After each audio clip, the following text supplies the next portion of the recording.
All right, and I was able to track down Sam Parker once again, one of the Run Your Mouth favorites. And how's life out there in Utah, dude? It's great, Robbie. Hey, it's great to be on Run Your Mouth again. Was this the third time we've done This this? is this is our third time, and we've covered some big stuff. We Yeah, broke coronavirus before anyone knew about it. We you're told the right. world, yeah, we told the world that it was man-made out of a lab, and the WHO is still trying to cover that one up.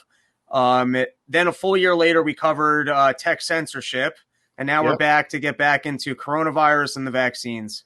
That's right. Yeah, last February, I think. Last February, we talked about how this was a bioweapon released on the world on purpose, and that perhaps even elements in the United States were in cahoots or partially responsible or knew something they weren't telling us. And we've been ahead of the curve ever since, haven't we? We absolutely have. So, what do you think now of like just the virus in general? Because you had an interesting take where you knew it was going to be a big deal. You Mm-hmm. were talking about on Twitter weeks before anyone shut down. It was kind of a third or fourth page headline. It was not a big story, and you said, "Watch out for this thing. It's going to be a big deal." I don't know how big of a deal, but this is a big story. Yeah. Now it's a full year later, and it seems like most people on our side of the news have kind of calmed down about how lethal this virus is. But you're a little bit more in the know in terms of just bioweaponry and, like this stuff. It's not my field. So Sure. what's your take on Corona now? Yeah, I think, going back to the beginning, we knew there was something suspicious going on. It looked like it was a lab created weapon with gain of function capabilities. It looked like it escaped from this lab in Wuhan or somewhere, and that there was malfeasance afoot. That's what it looked like. That's what all the evidence pointed to. Of course, we were told we were conspiracy theorists and cranks and whatnot. But many prominent scientists, including Nobel Prize winners, have now come out and said, "Yeah, this looks like it was a designed pathogen with gain of function." And we at the time, and why I bring that up is because at the time we didn't know what the end game was. Right? We knew this virus was not natural.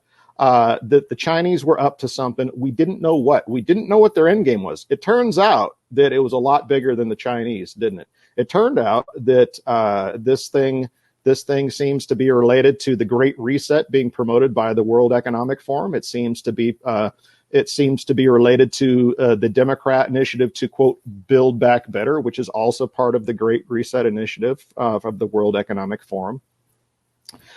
People like Bill Gates and Big Pharma and Anthony Fauci at the CDC and the CDC itself, it seems like the U.S. government was sending millions of dollars to these research labs in China to do this coronavirus research in the years leading up to this. So it seems that at the time when we saw the suspicious stuff coming out of China, we weren't sure what was going on. There was kind of a fog of war, if you will.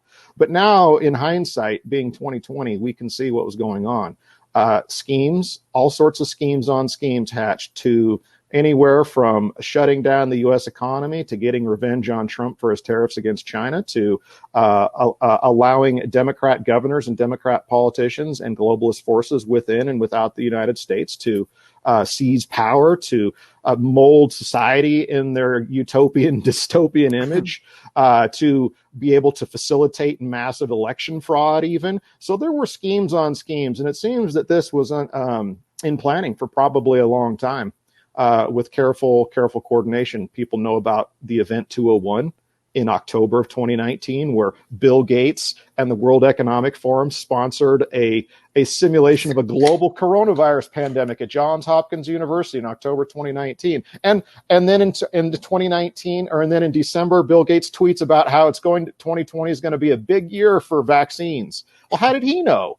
Nobody had heard of Wuhan and the virus in mid-December 2019 yet. It wasn't on anybody's radar. How did he know, right? So I think in hindsight, we see a lot of the pieces. We see a lot of the pieces coming together. We don't know all the pieces yet, but there's a lot of dots that are connecting, right? So, All right, so let's get into Yeah. start with can you explain to our listeners what the Great Reset is? Who are the powers that want like it's one of those things that kind of falls a little bit into the conspiracy theory territory. Sure. And you see loosely online, there are people that think that there's this great societal reset that, let's just call it the commies, this one world government some branch of people are really pushing for. Mm-hmm. So what would you kind of define that movement as? Yeah, or agenda? the Great Reset is an agenda being promoted. It's been promoted now for a few years by an organization called the World Economic Forum, which includes government entities, includes many thousands of businesses around the world and corporations. It's an effort on its surface to improve people's lives on planet Earth. But they're promoting things like a non-ownership society. A lot of people have seen the meme. By 2030, you'll own nothing, but you'll be happy, right? And you'll eat less meat, right? And things like this, So these are the types of things that the Great Reset is meant to usher in. Electronic currency, non-ownership, you rent everything as a service, and this is going to be some glorious panacea for the masses.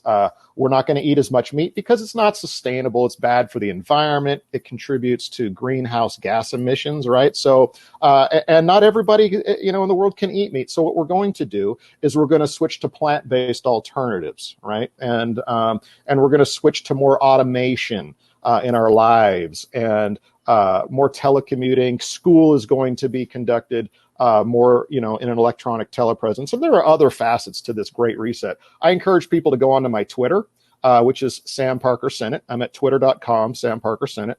And I have threads on the Great Reset. So you can search, Sam Parker Senate on Twitter for the Great Reset and find my threads explaining this. So just to ask about a couple of those elements. So not having access to meat, that concerns me because I actually don't eat dairy. Meat's a core piece of my diet. Like if you take out, I once tried going slightly vegetarian for a point in time. I was just pounding carbs, wasn't focused, did not work for me. When we talk about, I guess, an economy which is a little bit more based off of automation and sharing, that strikes me as slightly less concerning to kind of just grow what that looks like. So theoretically, a service like Uber could become so efficient that it's actually much cheaper for you to rely on Uber to get around, and there's actually no reason for you to have a car. So like even my car, which I drive a lot, I'm one of these people, I probably wouldn't give up my car because sometimes, I don't like reading books. Sometimes I'll just drive around and listen to an audiobook. Sure. I don't like sitting still. So I spend a lot of time in my car literally just driving around aimlessly. But for a lot of people, at least your car overnight, it's sitting out there. There's a lot of time that's wasted with your car. So there is potentially an efficiency to if me and 7 neighbors had some sort of a one vehicle that we were all sharing. So what do you, because I'm sure I'm just not describing quite what the threat is of not being able to own things. No, that's a good question. It's a great question, Robbie. And on its surface, it seems great, right? It seems great. There's a few things I would respond to it. Number one, if you don't own anything, you're not really a sovereign individual, right? Because you're not really in control of yourself or your environment. Not really. Like if you don't own your own housing, you don't own your own car, you don't own your own food supply. If you rent everything, you don't own anything, then the people who do own the stuff are what controls your life. You don't control your life. So, we can see this, in welfare societies and welfare programs where people who get hooked on welfare and government handouts don't really have freedom. They don't have liberty. They're not sovereign individuals with command over their lives and self-mastery. They don't, because there's someone else who provides for them is their master. So that's point number one. If you don't own anything, you're not truly a self-sovereign. Okay. Number two, let me get that in the picture. Number two, listen, we have seen what happened to the internet with the explosion and proliferation of big tech, right? And the early promise of the internet was it was going to be this information superhighway. It was going to connect the whole world and open up new lines of businesses and make things cheaper and easier and more available than ever before. And in many ways, that's been true. But here's the big but. We see how a few multinational titans have absolutely captured the internet. Google, for instance, controls 95% of internet search traffic, okay, in the world. They are the greatest controllers of knowledge in human history. And some say they're the most powerful company in human history with their, market cap being how big it is, with all the platforms they control, like, YouTube and Google Docs and AdSense, and how they control websites. If you have a web presence now, you have to advertise on Google. You have to show up in the search results for Google. But Google now mandates that you moderate and censor your own content from readers if you want to be on their platform. So, for instance, you remember a few years back where every website and every news organization had Discuss comments or Facebook comments or some comments down below every article, and there would be hundreds and thousands of people participating, discussing the articles and the ideas being presented. Well, it turns out that they couldn't control that, or you would get curated information, if you will, right? And so now Google says, if you don't moderate and control those reader comments, then we're going to deplatform you. Either we're going to diminish your ability to advertise, or we're going to deboost you in search results. And we're going to kill your business, which relies on internet search traffic for, to drive traffic to your website and to your platform. So this is a very anti-competitive, monopolistic practice that Google undertakes. YouTube, during this whole pandemic, has been censoring all kinds of information related to COVID, related to things like vitamin D, ivermectin, hydroxychloroquine. Anything that went against the WHO's official recommendations was censored. We also know many thousands, perhaps millions of people have been deplatformed from YouTube for having unpopular political takes. I have entire playlists that are completely empty now because of deleted videos, or peppered with deleted videos. YouTube brags about the hundreds of millions of videos they deplatform and delete every year to keep their platform safe. We know about Twitter and how it controls the online discussion, how it deplatformed the president of the United States, along with millions of other patriots. And so these people fled to Gab and they fled to Parler, and then what they do to Parler, they deplatform Parler off of the Amazon servers, right? And then to come back, Parler had to, into the Play Store, the Google Play Store and Apple Play Store, Parler had to promise to censor content and censor speech, right? Gab was deplatformed from its web hosting service, and they had to build their own server farm to survive. And they're still, I don't know if it's clear if they're going to survive, because it's entirely self-funded. They're under a lot of attack by these people who want online censorship. So Sam, why do you bring up all this big tech censorship? What's the point? Well, let me tell you the point. How does this relate to the ownership society? Because originally these services didn't censor. Facebook promised to connect with your friends, conduct business, share things. And it was awesome. It was so much fun. YouTube, upload your videos, upload that's why it's called YouTube. Connect with the world in your way. And they got millions and millions of people onto the platforms, and Google got millions and millions and billions of people using their search engine, right? And they created all these wonderful services and goods, right? These goods and services. But then once society was transformed by them and people became dependent upon them, then it's like they took off their masks and they're trying to control our lives. Like there's things you can't say. Even Google Docs now has been removing documents that talk about vitamin D or hydroxychloroquine. What? They'll take out your Google Docs? They are now censoring Google Docs. So my notes to myself, if I'm writing notes to myself in Google Docs and I'm exploring these kind of ideas, they might just take away my own writings. You could, exactly. And I've documented this on my Twitter as well and on my Gab. They do peer into what you're holding on their services. And if they find something that's against their terms of service, they will delete it or remove it or block it. And they have done this now. That's scary to me because my writing is important to me. Doesn't matter if it's important to anyone else. It's important to me. And I can tell you I'm disorganized. So I write everything in Google Docs now. My comedy sets, every podcast outline, so I can easily find things. Yeah. I got to get more careful about backing that up, because the idea that not only can they take my content from YouTube, but they can flag me and then take away my own writings from me is very scary. That's right. And they've done it. And they've done it, and they will do it, and they'll continue to do it. And it's only getting worse. If anybody's paying attention, the internet censorship's not getting better.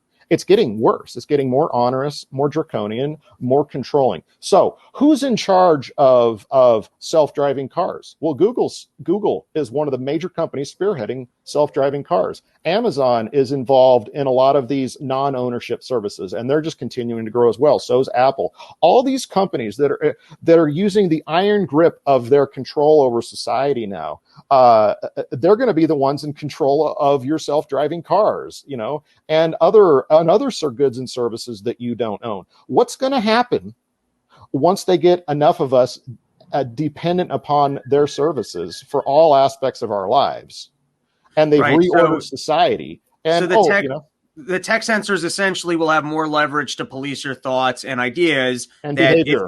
If they want to say, hey, you're a dangerous person, so you can't use our ride sharing service, as a theoretical. We're in the land of theoretical here. As a theoretical, private ownership of a car will lose its economies of scale. It will be unaffordable for me to go buy a car. The roads might not even service my car because we've got this new grid where it's basically servicing the Google mobile. That's right. And now, if even in my private life, I don't conduct myself in a way that Google sees as being appropriate, I'm not going to have access to the Google mobile.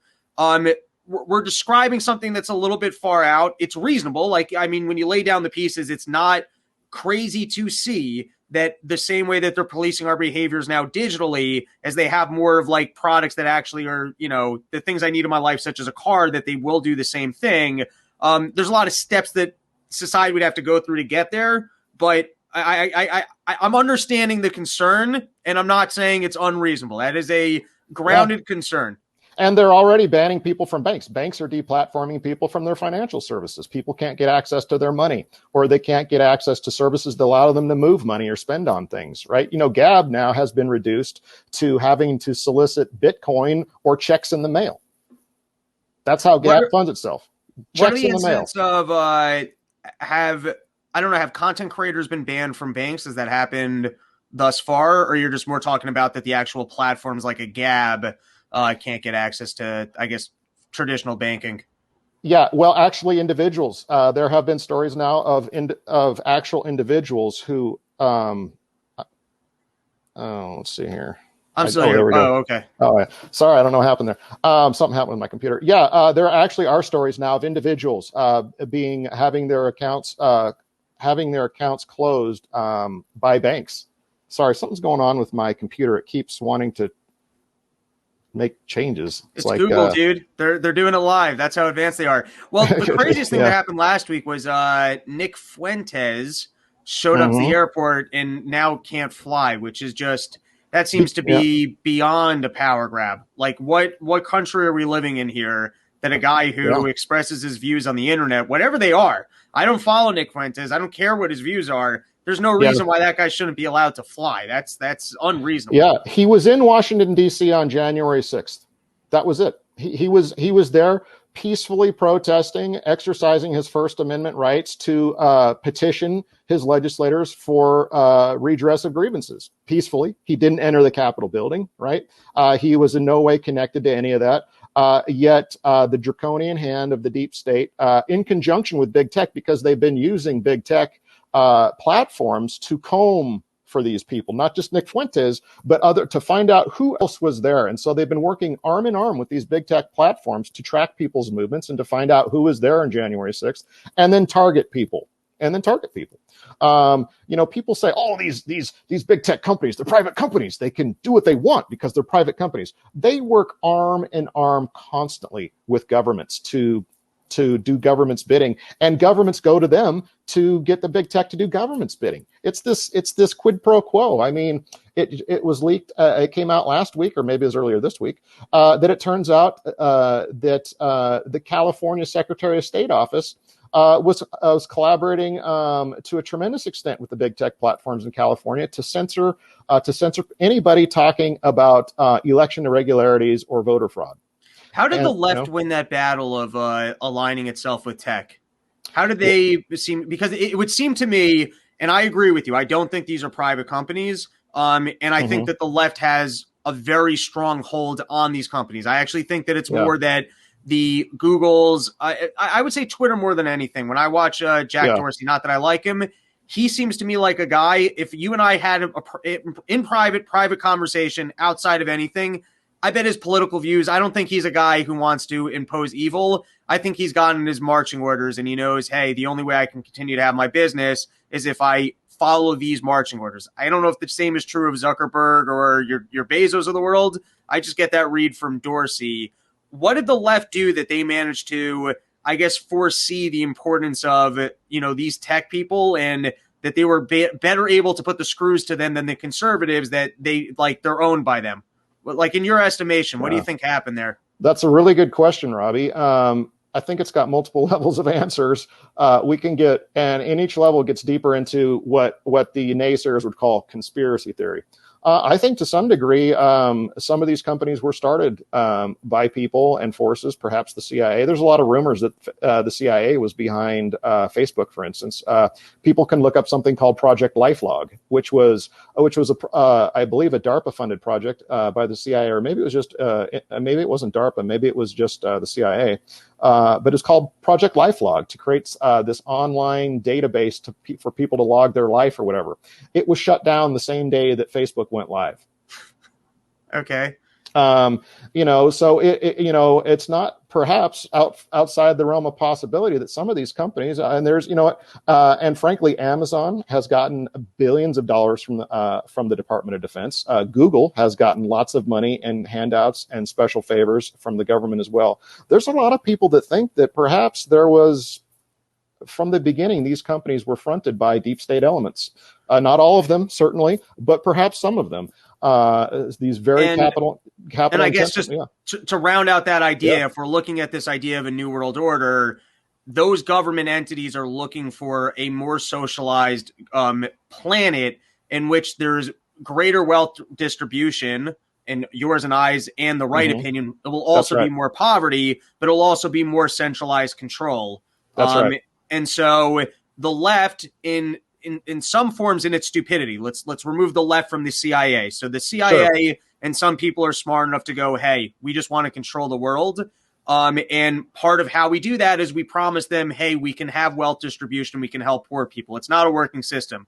And then you've got some dumbasses on the left that either they want to play into that or they want their slice of the pie, like a Bernie Sanders type guy. He wants his slice of the pie. So he's out there preaching his version of that narrative, but he doesn't realize just how some of the other people playing for that team, just how evil they are. Like, they're kind of the pawns on the board. I don't think Bernie Sanders is sitting down with Bill Gates tomorrow and I think he likes his power grab, and he likes some of the idea of free medicine, and he's not quite, you know what I mean? Like, he's like small degree evil, and then you got seriously evil, and these two powers are just aligning at the moment, and the CIA is almost doing, or whoever is behind this movement is doing a good job of utilizing those other characters. Yeah, no, it's, let me give you an example. No, it's like circles and circles and circles, right? With different varying levels of, some people are motivated by money. Some people are motivated by control. Some people just want fame and adulation, so different people are motivated by different things. And these masters of the universe, if you will, these globalists who are trying to usher in things like the Great Reset or the social credit system onto the United States, like the one they piloted in China. There's puppeteers and string masters behind the scenes. I'll give you a good example one. Bill Gates. Bill Gates has partnered with the CDC. He's partnered with China. He's partnered with the WHO. He's partnered with the World Economic Forum. He's partnered with Johns Hopkins University. He's partnered with dozens, hundreds, maybe thousands of organizations and poured billions of dollars into these organizations and his network to bring to pass his visions. Bill Gates was responsible for Common Core in this country, and he made, I don't know how much money he made off it, but he made a ton. He's also involved now in this new style of education where it's much more tech-based and teleschooling, that this last year of the coronavirus shutdown has ushered in. He's involved with that. He's involved up to his eyeballs, right, with the global vaccine industry.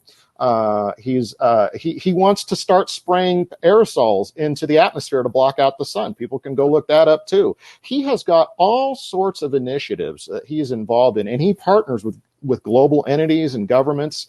We saw last week that the Biden administration's talking about how we got to eat less meat.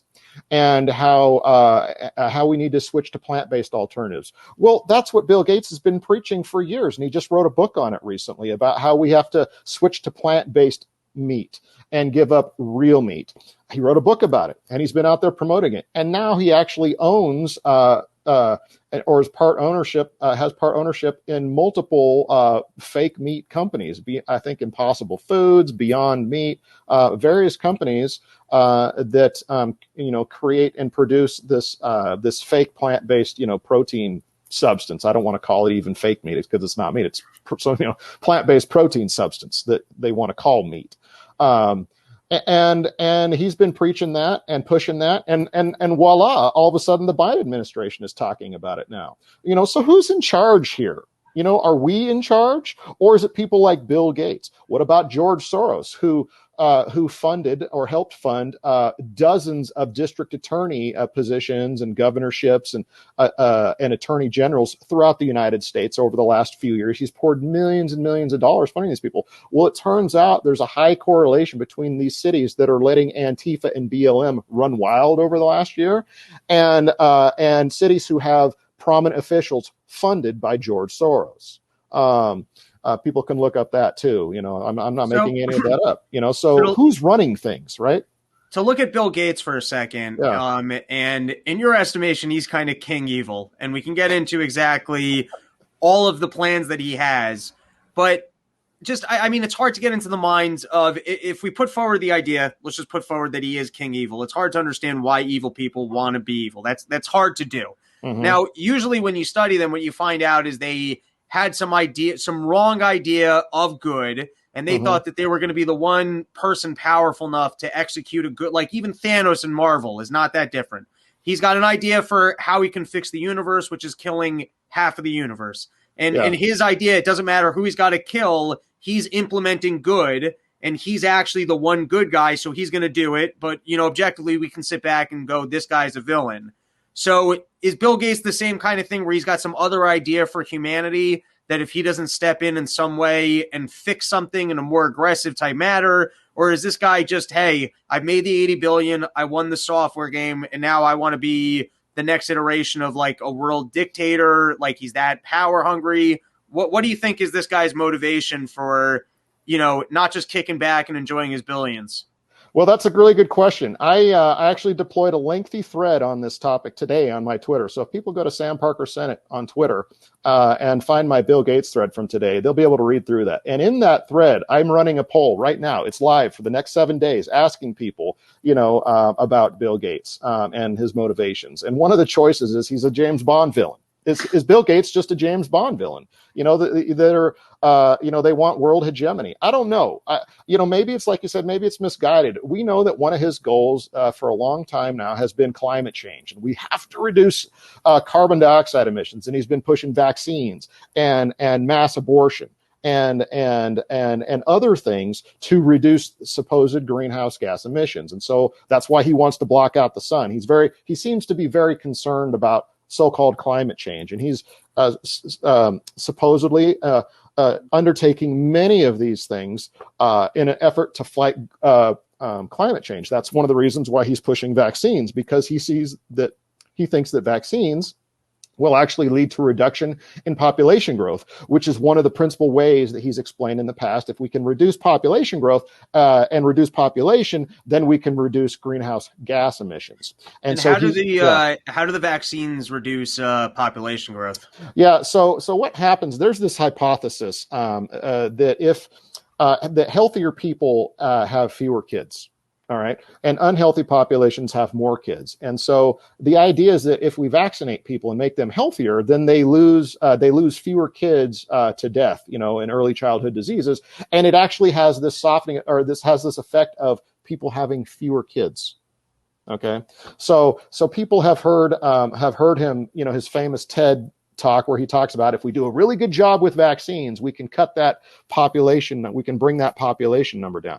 And that's what he's talking about. Now, some people think it's even more nefarious than that. They think that he's actually putting stuff in vaccines that will kill people. And we can get into that, especially with these brand new mRNA vaccines for COVID. It turns out they might be very dangerous. But the point is that certainly one aspect is if you have healthier people, they seem to have fewer kids. And so if we make people healthier through vaccines, they'll have fewer kids, we'll reduce the population of the planet, and thereby we'll reduce greenhouse gas emissions. So that's that chain of thinking. Right. Which, by the way, that isn't horrendously evil. I mean, it might be evidence of the fact that he's looking to depopulate and is seriously concerned with global warming. That also sounds to me like that might just be a correlation causation problem.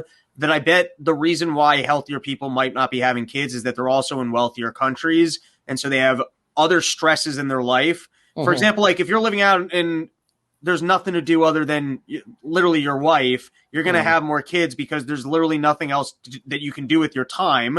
And I do believe that there's correlations between countries that got televisions and the amount of kids that they have. That's fascinating. I believe that that's a real thing. And then just the other side of that, like I can tell you myself, I mean, objectively, if you looked at world poverty, you would go, hey, this Rob guy is really wealthy. Like if a guy in, I don't know, the middle of Africa saw what I had and the wealth I made, he'd go, this guy's really wealthy.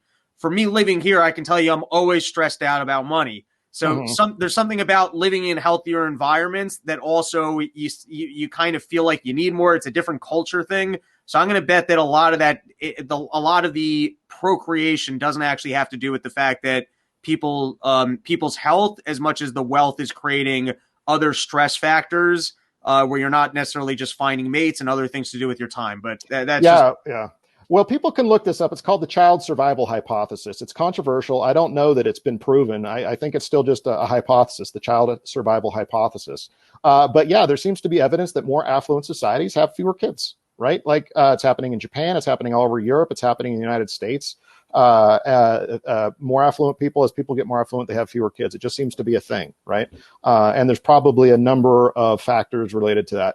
So you might be right. He might be misguided there, but that's just one of the things that, in 1997, I think he established the Institute for Population Reduction at Johns Hopkins University in 1997. So this is something that he's been at for a while. He rebranded it later so that it wasn't so stark because people, I think they bristle when they hear Institute for Population Control or Population Reduction. But that was the original name of the institute that he started back in the 90s. But he's changed it, softened it. So before we get specifically into the vaccines, one of the biggest things we're going to be hearing about over the next 2 years is global warming. The Project Veritas thing even exposed the fact that CNN wants to run with that narrative. If you go back to the beginning of the coronavirus, this is something I was talking about along with Dave, that if all of a sudden government's going to tell us we can't leave our house because of some threat, when does that get extended to global warming? Fossil fuels are a very good tool for growth. Global warming is a very good tool for controlling the global population and making centralized decisions for how the economy actually should run. In my opinion, the risk of debt is far greater than the supposed risk of global warming. And so I'd rather go, hey, I think the global warming is a tool of people that are trying to overtake the world for nefarious reasons. So let's just fight back about that. And I'm not too concerned with global warming. So before we push forward a little bit with because the depopulation kind of falls into the conversation of, do we actually think that there's this global warming threat? And as you said, Bill Gates is definitely one of the people going full gas, hey, we got a global warming problem. Yeah. In your opinion, what's your take on what's going on with global warming? Is this a power grab from people like Bill Gates, or am I underplaying the risk? It's absolutely a power grab. I have no question in my mind that it's absolutely a power grab. I mean, because in effect, they use it they use the excuse of climate change for everything. That it drives racism. I mean, you see that kind of stuff that, climate change, it's fueling white supremacy. You've heard that too. They make all sorts of these crazy allegations. And how many of the allegations over the last 30 or 40 years have panned out by these people crying, these Chicken Littles crying that the sky is falling about global climate change. It was global cooling, then it was global warming, then it was global climate disruption, and Al Gore that, the polar ice caps were going to be melted by 2010 or 2015. There's more ice on them now than there was, and he's making millions off of that grift, Bill Gates has how many homes and private planes that he flies around on? John Kerry, he's flying around the world on private jets talking about climate change. These people are not serious people, except they're serious about their grift and their exercise of control. And I think they get drunk on their own wealth and power. Maybe at some point for some of them, it started out as an honest belief, but I think, that now it's just a tool of oppression. They want to do things like carbon tax credits and offsets and create a carbon exchange that will penetrate down to the life of the individual. It touches people on their gas taxes. How much cities are now taking out lanes of traffic in favor of bike lanes, to fight climate change. And so they're creating more traffic for people. And so people are wasting more time of their lives, in traffic trying to get from point A to point B. They have less. And so then we see them building more of these multi-family, multi-use structures where there's like malls and shopping centers with apartments on top of them and public transit, trying to pack people into ever tighter areas in these urban centers, trying to pack people in like sardines and get them to get rid of their cars and their freedom of movement.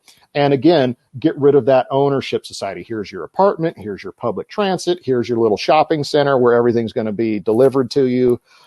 It's taking away people's movement and freedom of movement. That's a big freedom. That's a necessity. If you want to control people, you have to control their movement. And I think the global climate change grift and scam it does many things. And amongst one of the many things it does is it seeks to control the movement of people and therefore their lives. All right. So before last two questions before we actually start talking about the vaccines. Sure. I guess this harsh line of reasoning, but if we put forward, hey, we've got these global elite that are absolutely looking to gain more control over the population, and they're going to do whatever they can to push forward with this, this new world order. The coronavirus has definitely been a very good tool for them to move forward this agenda. That's Do you right. think it was accidental and they said, oh shit, look, we can really get the ball rolling on this thing? Or do you actually think that people were sitting around in a room, they developed this, they released it, and like they're that good at kind of figuring out how to run the world, and this plan is just working really well for them? Well, you bring up a good point. Is it just the Rahm Emanuel theory of never let a crisis go to waste? I mean, was it that, or was there more pre-planning and premeditation involved? And I don't know that we'll ever know fully the answer between those two things. I think it's a combination of both of those things. I think we saw that early on. An example of this was the mask issue. First, they came out and said, don't wear masks. And then they said, oh, no, do wear masks. And so there was an example, I think, where, people are reacting on the fly, and now we see how they're using masks as really a tool of control, as muzzles, as a way to control, again, the movement of people. You're not allowed outside unless you're wearing a mask, and you have to wear a mask. It's this tool of oppression and control, and they're conditioning people to like, oh, things are so dangerous and you're going to have this vaccine, wear this mask until you have this vaccine. And so I think that that's a good example of something where maybe they didn't have it perfectly planned out. Now, and so they were kind of reacting on the fly. Well, do we make people wear masks? Do we not have them wear masks? No, yes, let's have them wear masks, but we saw that China throughout the month of January last year went around the world hoovering up masks and other PPE, personal protective equipment, and created a global shortage. People remember we couldn't get masks and gloves and Lysol and things like that early on last year when we thought this was a really dangerous thing, right? We couldn't get it because China had already spent several weeks ahead of time hoovering those things up. They'd had their agents all around the world buying that stuff up. So certainly there was premeditation there. Let me give you another example. On January 15th, I believe, 2020, the French Minister of Health pulled hydroxychloroquine from the shelves. Up until that point in France, hydroxychloroquine was available over the counter, and it had been for decades in France. On January 15th, she pulled it from being available. On January 15th. Why? There were no global shutdowns on January 15th. It had not escaped that we know of. It had not escaped China. Early stories were barely beginning to be released about what was going on in China. And certainly nothing discussing any hydroxychloroquine treatments, which was later and has now proven effective, in which even the CDC and the WHO now admit, yeah, it works and is safe and effective. What was going on there? Why did all of a sudden the French Minister of Health pull that on January 15th, 2020? And make it not over the counter available anymore. What did she know? And when did she know it? What was the other? Because you mentioned hydroxychloroquine, vitamin D, and one other. What was the other? There are several. Ivermectin. What is that? I haven't heard of that. Well, most people will know it as an antiparasitic for their dogs or cats or horses. It's been around since, I think, the 50s. Or maybe the 80s. I can't remember. It's been around for a long time. 4 billion people have been treated with ivermectin, and I think only like 1 or 2 people have died from it, from some weird genetic complications. The developer or the discoverer of ivermectin won the Nobel Prize. It's extremely safe, dirt cheap. Like, I think you can get it for pennies in some countries. In the United States, to get it compounded for a human, it costs like a couple bucks. In France, before the French health minister pulled it, I think it was something like €1 a pill, or like 10 pills to the euro, or something ridiculously cheap like that. It's on the UN's list of, essential medications for emergencies. Like, you must, like any country or organization, for emergencies, you should have the following medications or drugs, and that's on that list. Extremely safe, extremely safe. Turns out it's extremely effective against coronavirus. If you take it early on, even prophylactically, it's safe. And if you take it early on in an infection, it will knock out your infection. There are now many studies around the world and many countries that are using ivermectin to ameliorate the quote unquote pandemic. Of course, here in the United States, this information was suppressed by the media and the big tech platforms. It was suppressed by Tony Fauci and the CDC. It was not spoken of prominently. It was not approved by the FDA for that use. Now, doctors have always been able to prescribe it as an off-label use because it is an FDA-approved drug. But they were not touting it as beneficial for coronavirus, and so many doctors were reticent to use it. More and more are using it now, but it's still not gained widespread efficacy. But it could have saved probably hundreds of thousands of lives. All right, so now let's talk about the actual vaccines that are coming out. Mm-hmm. You've got the Moderna and Pfizer, which are mRNAs, as is, I believe, AstraZeneca. And then you've got the Johnson & Johnson, which from my understanding is closer to a traditional vaccine. Yeah. So why don't we start with the mRNA ones first, which is the Pfizer, Moderna. What are the risks of taking this that they're not telling us? Yeah, so what people there's a few things that people need to know about these mRNA vaccines. Number one, they've never been safely deployed to humans before, ever. These mRNA vaccines are the first of their kind. They're brand new technology, brand new. Never been successfully or safely deployed amongst humans before. That's number one. Never before. Okay. Now, why have I heard that the technology, I guess, has been around for a couple of years, just not widespread usage, but just so repeat that for me. So this is actually the first usage of mRNA completely?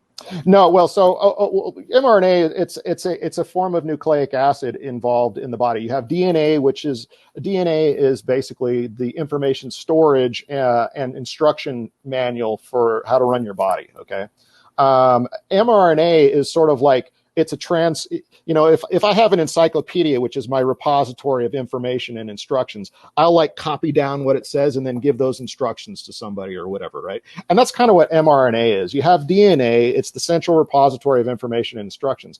And from that, mRNA is created to go tell the cell, to help go tell the cell what to do. The M in mRNA stands for messenger RNA. It's going to go tell something what to do, okay? And so that's been, that's been discovered for a long time. People know about mRNA, but as a vaccine type treatment, it's never been deployed before. They have actually been working on mRNA vaccines as a technology, I think, since at least 2002. But they've not been successful. They tried to create mRNA vaccines for SARS. I think probably for MERS, maybe, and for other coronaviruses. I think Ebola. I think that's part of why they pulled this out, was because they were working on it for Ebola. Ebola, and some other. They might have even tried it with AIDS. But for various pathogens, they've tried to develop these mRNA vaccines. They've not been successful. One of the reasons they've not been successful is the tremendous destruction and death and disease it's wreaked and havoc it's wreaked upon the test animals in all of these trials. So there are various studies out there. I know of at least 2 ferret studies, a couple mice studies, and I think a monkey study. So that's 5 studies where widespread death of the test animals and widespread chronic lung disease has been the result of these mRNA vaccines. And so every time that has stopped the development of deployment of this technology in its tracks. So you're saying, well, Sam, if that's the case, well, how did they get approval? How did they get approval to deploy these mRNA vaccines for the coronavirus now? That's a good question. Let me tell you how. Because these, first of all, they don't have FDA authorization. They don't have full FDA approval. Okay, that's number one. What they have is something called emergency use authorization. All right. And what emergency use authorization allowed these big pharma companies to do was to circumvent the normal extensive clinical trials and animal trials and extensive testing phases that they normally have to put a vaccine through. Okay. And so basically that's how they're able to do it. They're able to do sort of the bare minimum of human testing and some animal testing to win emergency use authorization. All right. And then I have deployed these onto the population. They did not do any safety or efficacy studies, I believe, or at least not to any statistically powerful extent for people under 18 or over the age of 55. I believe it's either 50 or 55. All right. It's just for that group 18 to like 50 or 55. That's where the studies were. The healthy people. The one that, yeah. Yeah. So now if you're giving your child one of these vaccines, you are now enrolled in possibly the largest clinical trial ever run. Right. And non-transparently. And they're not telling people this. They're not telling you really that, like, well, if you're over 55 or under 18 and you're taking this vaccine, that, well, you're really using it in a way that was not tested for in the ramp up phase to get this emergency use authorization. In my opinion, that's child abuse because this is a brand new technology. We don't know what it will do. We know in animals it's had very deleterious effects in animals, but they have not, in my opinion, sufficiently proven the safety since these previous studies showing death and chronic disease to animals. They haven't shown that these are any safer. There's no reason to think that they've overcome that obstacle. And if you look at the reports in VAERS, which is VAERS, it's a database, the Vaccine Adverse Event Reporting System, over 3,000 deaths have been reported in just 4 months in the United States, along with 86,000 other adverse events, including things like... The important thing to know about the 3,000, there's 2 really important pieces of information. The first piece of information is if you look at the chart, it's skyrocketed. And there's no other deaths that you, like, what other new vaccine is on the market that all of a sudden in 2021, you've got significantly more deaths. On the flip side of that, just to not create total alarm, is that 2,000 deaths with the amount of vaccines that go on, we're still, even though it sounds like a lot, we're not talking about like, holy shit, if you get the vaccine, you're going to die. We're talking about a tiny percentage. But the more interesting part is that during the COVID virus at the beginning, every death was reported. Every death was treated as a big deal. Now there seems to be at least 2,000 deaths that correlate with this vaccine that nobody's reporting on. And it's an interesting story. And like you said, it's only the first couple months of this. In terms of the injuries, which 80,000 is a significantly larger number, and I bet you're starting to see something that actually is statistically significant against 100 million people that have gotten it. That's still, you know, that's still that you're all of a sudden you're looking at a kind of a significant number that I haven't heard about. So I'd love to get a little bit more insight from you. Yeah, so if you go to the VAERS database, anybody can do this. They can look up VAERS online and do searches for these vaccines. And as of April 16th, the latest reported numbers were 3,186 deaths associated with the coronavirus vaccines and 86,080 serious vaccine injuries. On a normal year, because I'm pulling this, I looked at the chart once, and I'm guessing, if I remember correctly, typical year vaccine deaths are like at 1 or 2,000. So even within 4 months to be up at 3, like if you look at the chart, it's a skyrocket. If you were looking at a stock chart, you're like, holy shit, this is a big jump. Do you know what a typical year injuries from vaccines are? Because that becomes the important thing to correlate to go, this must be from the COVID vaccines. Yeah, no, it's a good question. I couldn't give you the exact average off the top of my head. However, I can tell you that I've seen several reports that say that already this vaccine-related deaths for these vaccines have surpassed the previous 10 years of all vaccine-related deaths combined. Yeah, I mean, that's pretty... Okay, so what are some of the injuries that are being... Because obviously the stories of people dying from the vaccines or getting injured from them are few and far between. You had a doctor in Florida, and then every single time it's happened, there's been scattered stories, and then they do the autopsy of the guy, no, it was from something else. You even had that at the beginning with the Johnson & Johnson, where they've been trying to say, people were anxious, that's why they were fainting. Most of them went to the hospital and turned out to be fine. I saw a study in Reuters that was talking about heart inflammation starting to be noticed at higher rates than usual amongst 30-year-olds. That's the other oddity here, is that the people that probably don't need the vaccine are the ones that seem to be getting the most side effects. What are some of the other side effects that you've been seeing from the mRNA, or that people are putting themselves at risk for? Yeah, blindness, heart attacks, strokes, seizures, neuralgias. I mean, we've seen some rashes and skin peeling type stuff and blistering. People are getting COVID, or COVID-like symptoms for long periods of time. Headaches. I mean, all sorts of stuff. And the thing to remember is that previous studies have shown that only about 1% of all adverse events are reported into the VAERS system.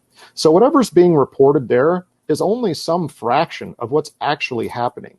Now, how many deaths normally get reported to VAERS? Well, deaths is a more serious thing. So we might expect that, well, maybe a lot of adverse events aren't reported, but death certainly is, or at least more deaths, a higher percentage of deaths are reported.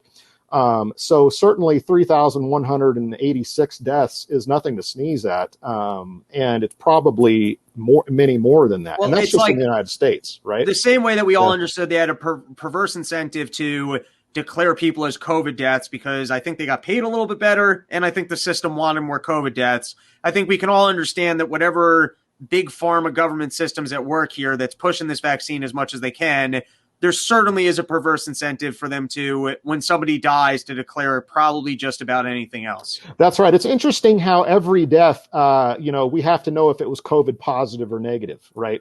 Right. But for vaccine-related deaths, we don't need to know if they were vaccine positive or negative. You know what I mean? We don't.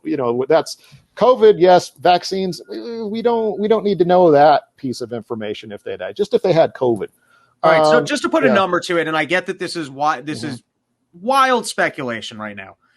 Tomorrow, if I were to go get the COVID vaccine, in your estimation, what would you say, if you had to put a number on it, risk of some sort of an adverse effect? I don't know. I haven't run those numbers, but let me give you some math that will interest you, because I mean, those numbers I would probably guess it's probably between 0.5% and 2%. That's just wild right off the top of my head. Like, it could be even lower than that. But by the way, if you're putting that up against the risk of death from COVID, so that's an astronomical risk to put on your plate compared to getting COVID and actually dying from it as a healthy 30-year-old.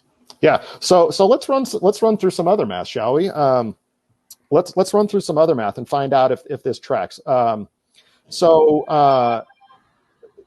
COVID vaccines are purported to reduce your symptoms. So the endpoint goal of these vaccines was not to prevent people from getting COVID.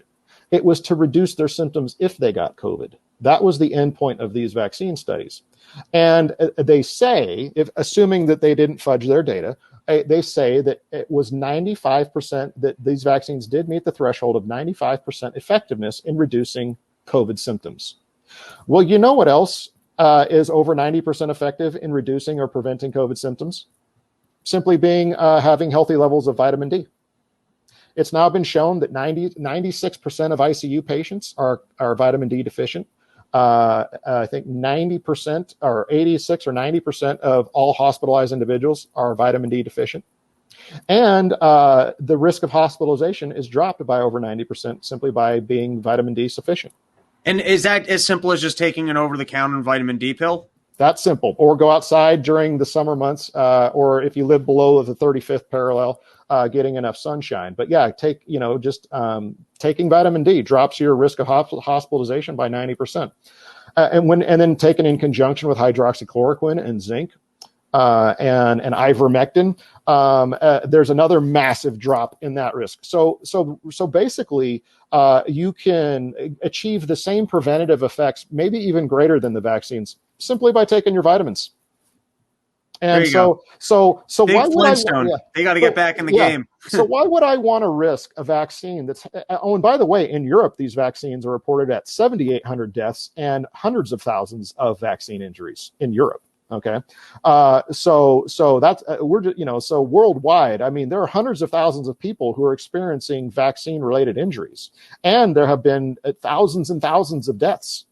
So why would I want to risk all that when I can just take vitamin D? And if I happen to get sick, I can get some ivermectin, some zinc, and some hydroxychloroquine, and maybe not even, or take it prophylactically, maybe not even get sick at all. And if I do, like, I'm better in a couple of days or even quicker.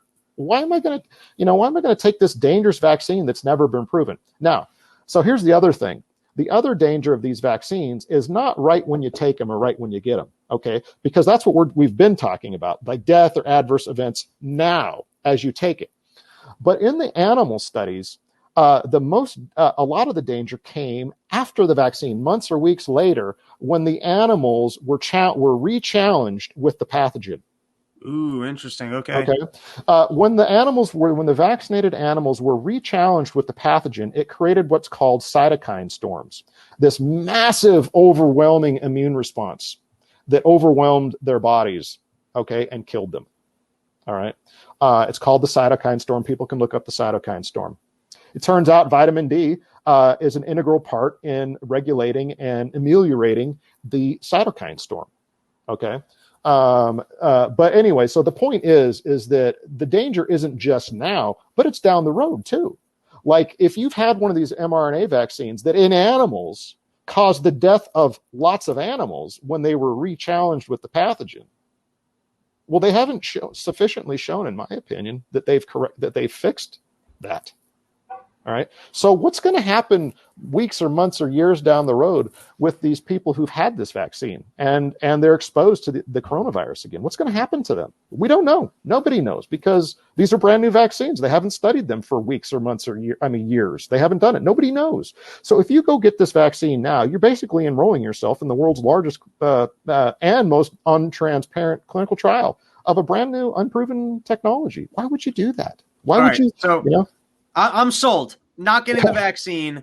Let's move this over to Fauci, who I think is as bad as it's ever been. I just think we've got someone who represents big pharma and some bad interests, but there isn't. And as far as I've been able to get on the Fauci story, is that he's owns a lot of patents on vaccines. He's also seems to be ingrained into this the particular research, the gain of function research. He was highly responsible for, getting people really worked up about AIDS. I don't know that much about him other than I can tell that this guy's a good sales guy in the way that he answers and lies about questions. And he's very much so pushing an agenda and being dishonest. If there's one thing I'm good at, it's going, this is bullshit. And every single time he has to field one or two questions, it's very obvious that he's lying. And it's also very obvious that he's looking to sell vaccines, which there shouldn't be a person in government representing big pharma. You shouldn't have a lobbyist being paid for by government as if he's the chief scientist.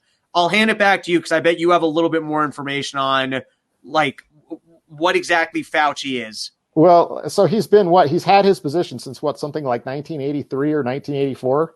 Show me a bureaucrat with the kind of power he's had for that many decades that hasn't been corrupted in some way. Show me anybody in government that's spent that much time in government that's not a little greasy dirtball. Okay.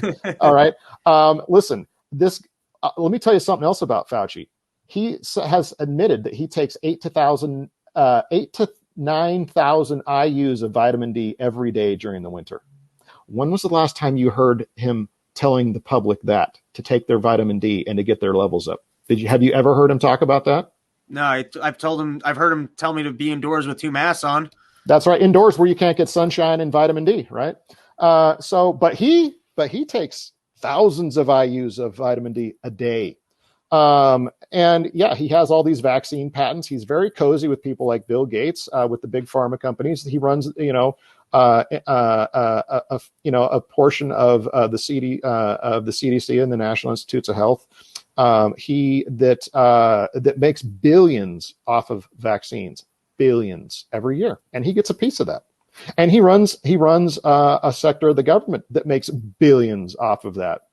And by the way, the big pharma vaccine companies have complete immunity, no pun intended, or maybe we should say pun intended, have complete immunity against any adverse effects caused by their vaccines since the 1980s. How does the government actually profit off of the vaccines?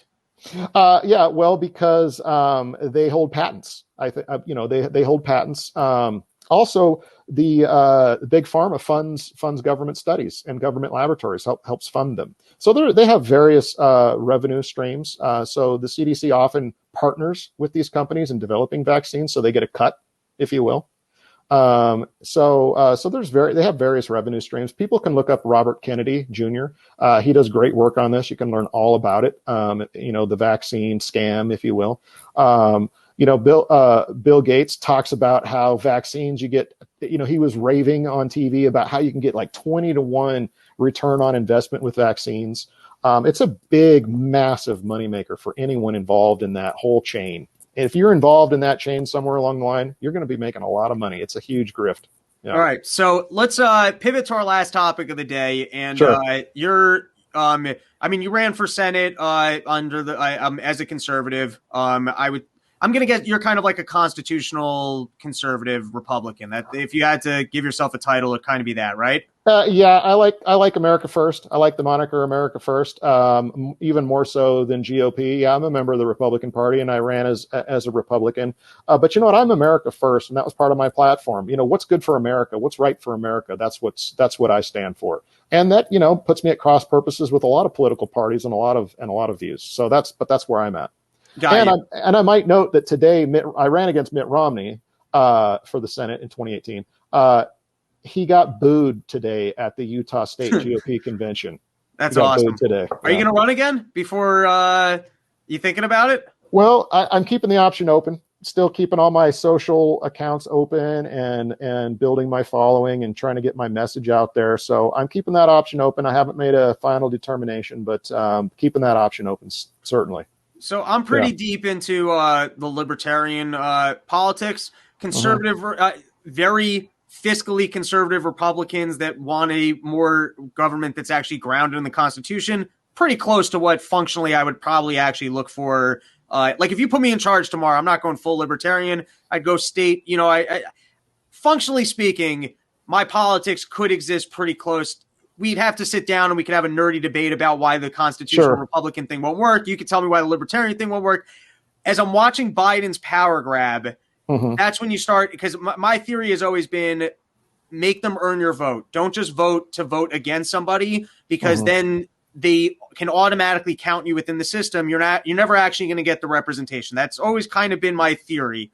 I see what Biden's doing and I start getting charged up where it's like, I got to start voting for Republicans, because I just we're moving the power grab just in the wrong way here, where you're enacting policies such as enforcement of this baloney thing that women are making 70 cents on the dollar to men, ESG scores, hiring practices, teaching kids about equality things that I don't agree with, talking about overhauling the economy because of the green whatever thing that's just a power grab, printing more than anyone. Like, I can look at Trump, and you might have been more of a fan than my biggest complaint against Trump would be the guy spent too much money. I'm not a fan of printing money, and he went fucking ham printing money. Like, what are you doing?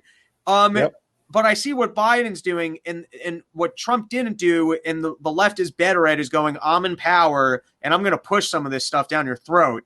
And Biden, I mean, just on paper, what they're trying to do, all the way up to COVID passports, which he hasn't said, but I know that if they could get away with it, he'd be all for it. It's just that idea has been teased, and I think enough of the population is like, that's a little bit too creepy. But I'll hand it back to you in terms of what you think is kind of the scariest thing coming out of the Biden administration. Boy, it's like a rogues gallery. Take your pick. It's like whack-a-mole. I mean, listen, they still got the Capitol building encircled by, fencing and guarded by National Guard soldiers. So we're already living under a military occupation, the beginnings of a military dictatorship. We're in the beginnings of that. I mean, there's no doubt about it. Every day he's signing executive order. He's seizing land. He's shutting down energy development, fracking, Keystone Pipeline, killing jobs. Wants to raise taxes. They want to pack the Supreme Court. They want to get rid of the and the electoral states. Yeah. By the way, that's the craziest thing. I forgot about that on my list, but if they could get away with it tomorrow, they will pack the Supreme Court. They say that they're doing a research study. It's because they want to figure out how they can do it. And the other, they're letting as many people as they can that they can get amnesty to, so they can build their voting base. That's right. And then the other thing that's crazy, they're starting to explore making more states. They want to make Washington, D.C. a state, Puerto Rico possibly a state, and that would just, in other words, they're trying to do whatever they can to kind of rig the game to ensure that they can't get voted out of office. And once that happens, that's when they can really pivot to a way more left agenda. Like already we've pivoted to, even the Republicans I love, the amount of money that they're comfortable spending and the amount of social programs that they will protect is because we've shifted so far into this field of camp that we can afford to spend money on these things. It's nearly impossible. The only people who can oppose it are people voted in from the state of Kentucky. For some reason, the people in Kentucky are okay with that. So you can have a Rand Paul, a Thomas Massey, and even not Mitch McConnell, though. Not Mitch McConnell. Mitch McConnell's a strange one because I'm sure he's as pork and grease dirty as anybody. But he will oppose significant overspending.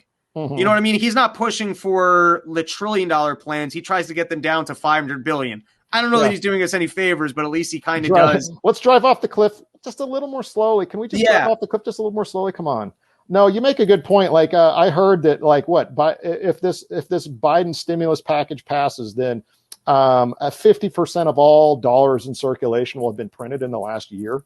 That's crazy. I mean, and we're already now pushing almost 30 trillion in debt. I mean, it was just yesterday, I thought it was 20 trillion, and now boom, we're at it's hard to keep trillion, track because like a year ago, the idea of a $2 trillion stimulus plan was, wait, are you sure? Well, we can do it once. And now it's like he just keeps putting up a new one with a larger price tag. Yeah. And it's even hard to keep track of how many trillions he's looking to add. Yeah. I mean, it's a power grab, right? They're using all these things as a power grab. Listen, they could have created a blister package for everybody that had vitamin D pills and some ivermectin and some hydroxychloroquine and zinc, because like India did, right? Right. And just handed it out for pennies on the dollar, to everybody. And pandemic over, let's move on. But instead, they're spending us into oblivion. They're reordering our society. They want to get rid of the Electoral College, too. It's just they want to get rid of guns. There's bills constantly being introduced to restrict ammunition, to put massive taxes on ammunition and gun purchases and create national gun registries. They want to do everything they can to basically nullify the Second Amendment. They're already very successful at nullifying the First Amendment. Who's got First Amendment protections anymore? Not Nick Fuentes. Not Nick Fuentes. He doesn't have First Amendment protections, and neither do many of the patriots who are on that January 6th list. Nobody online has any free speech, and I'm not going to say First Amendment because that doesn't apply to private companies. But the idea of free speech certainly is a principle that can exist anywhere, and it doesn't exist online. It doesn't exist in the public space. You'll get fired for saying certain things. People will come after you for your job and your livelihood. You can't have church. We haven't been able to have church for the last year. Government's been punishing churches and trying to shut them down.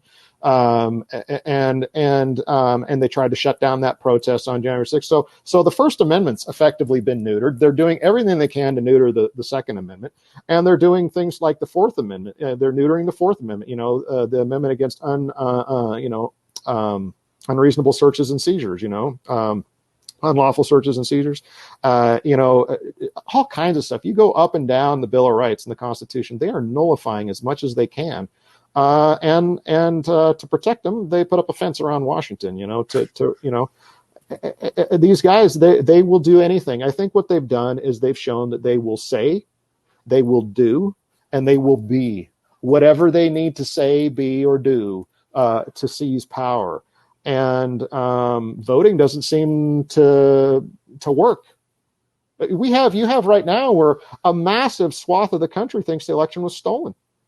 I happen to think that there was voter fraud, and that on that night, why did all those states stop their counting at the same time in the middle of the night, and then all of a sudden resume counting with massive spikes in Biden votes? It just doesn't. It doesn't. And we see that at Biden rallies, there's nobody there. We saw his State of the Union had the worst ratings ever. It didn't even crack 12 million. More people, I guess, watched the video of him falling down the stairs than watched his State of the Union, like literally. Trump was getting like 47, 48 million people watching his State of the Union, and Joe Biden got 11.6 million. But this is the guy we're supposed to think got the most votes in history, the biggest mandate in history. YouTube has disabled comments and downvoting for like White House streaming videos because they're being downvoted. They're ratioed into oblivion. This is the most popular candidate in presidential history. No, the evidence is all over the place that this guy is not popular, that people don't like him, they don't want what he's selling. And so I think there's a lot of great evidence for voter fraud, that he could be illegitimate. Now, whether that's true or not, the point is that a massive swath of the country thinks that. And that's an explosive situation when there is no faith in the electoral institutions. That's a big problem. And that's number one. Problem number two is, even when there doesn't seem to be voter fraud, the people we vote for still don't seem to carry out our wishes. We still don't get what we want. We're not in charge. Yeah, we still don't get a wall. I mean, he promised us a wall. That was his signature piece of policy. That was the equivalent of Obama's "I'll get you health care." And he wasn't able to do it. And by the way, the proof is in. You can spend as much money as you want. There's no problem spending money. That's not an issue. That's right. Not an issue. Not an issue. But the demographic transformation and electoral transformation of the United States must not be stopped at any cost, right? Under no circumstances can we allow the demographic and electoral transformation of the country to be prevented. It must continue. It's like the highest value out there right now amongst these corporations, amongst these political organizations, amongst the parties even. If there's one thing that we cannot stop, it's the demographic and electoral transformation of the body of America. Hell yeah. All right. Yeah. Mr. Parker, this was great. Why don't you plug your Twitter once more?